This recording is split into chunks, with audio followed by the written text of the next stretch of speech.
Hola, con este vídeo os quiero explicar el funcionamiento del transistor bipolar. En este caso vamos a utilizar un transistor NPN, como digo, transistor bipolar o BJT. Este terminal se conoce como colector, este como base y este como emisor.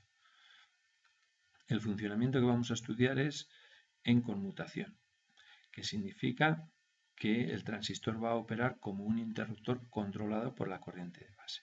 Cuando por la base no circule corriente, tampoco circularía corriente de colector a emisor y por tanto la lámpara permanecería apagada.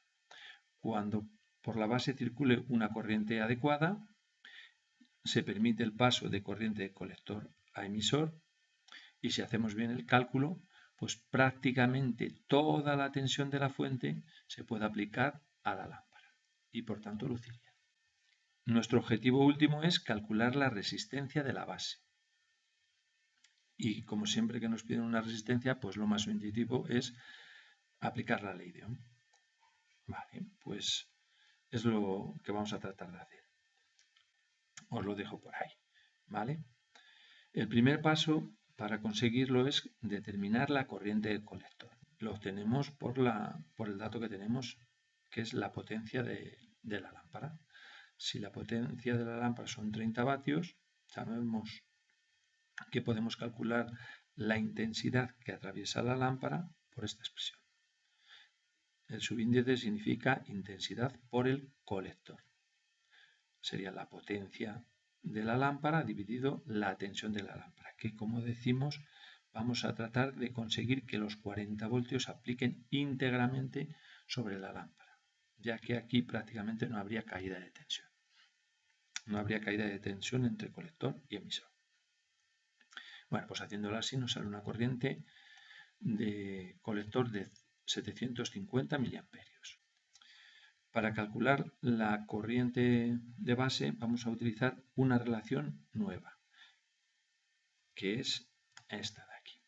La corriente de la base tiene que ser mayor o igual que este valor. Con este valor estamos determinando justo la corriente más pequeña que consigue que al ser aplicada al circular por la base puedan circular de colector a emisor los 750 miliamperios. Esa sería la mínima. Corrientes mayores por la base también permitirían que de colector a emisor pasasen los 750 miliamperios. Bien, pues hacemos la cuenta como aquí está indicada y nos salen 0,01 amperios, es decir, 10 miliamperios. Y ahora ya con este valor pues podemos aplicar la ley de Ohm de forma similar a cómo lo hacíamos con la polarización del diodo LED, porque esta parte del circuito es completamente similar. Lo que tenemos entre base y emisor es una unión PN, es como si fuese un diodo y tiene una tensión típica, pues igual que en el caso del diodo LED, una tensión base-emisor de 1,4 voltios que nos recomienda el fabricante. Bien, pues entonces el resto del cálculo, ya digo, similar al que hacíamos para la polarización de un diodo LED. Lo explico un poco. Estamos utilizando aquí la ley de Ohm para calcular la resistencia. La tensión en la resistencia dividido por la intensidad en la resistencia, que es la intensidad que va a circular por la base, de ahí el subíndice, nos permitiría calcular la resistencia de la base. Aquí la he llamado por error, vamos a corregirlo, RB. Bien, pues RB, aquí también lo voy a corregir. Bien, pues ¿cuánto vale la tensión en esta resistencia? Pues será los 5 voltios que apliquemos menos la caída de tensión que se produce entre base y emisor y que nos dice el fabricante que son 1,4 voltios. Vale, pues ahí tenemos ya la tensión aplicada a la resistencia. Y la corriente por la base la hemos determinado antes. Esta es la corriente que permite que por el colector pasen los 750 miliamperios. Operamos y nos sale 360 ohmios.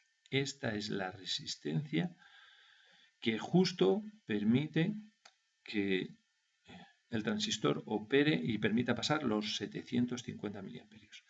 Resistencias más pequeñas que estas dejarían pasar más corriente, y más corriente por la base pues dejaría pasar los 750 miliamperios e incluso más.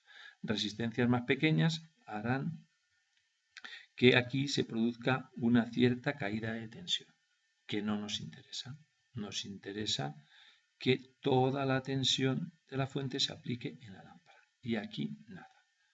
Si aquí cae mucha tensión, al final perdemos potencia y este componente se calienta y se podría destruir. Lo conveniente es utilizar una resistencia como esta o incluso mayor.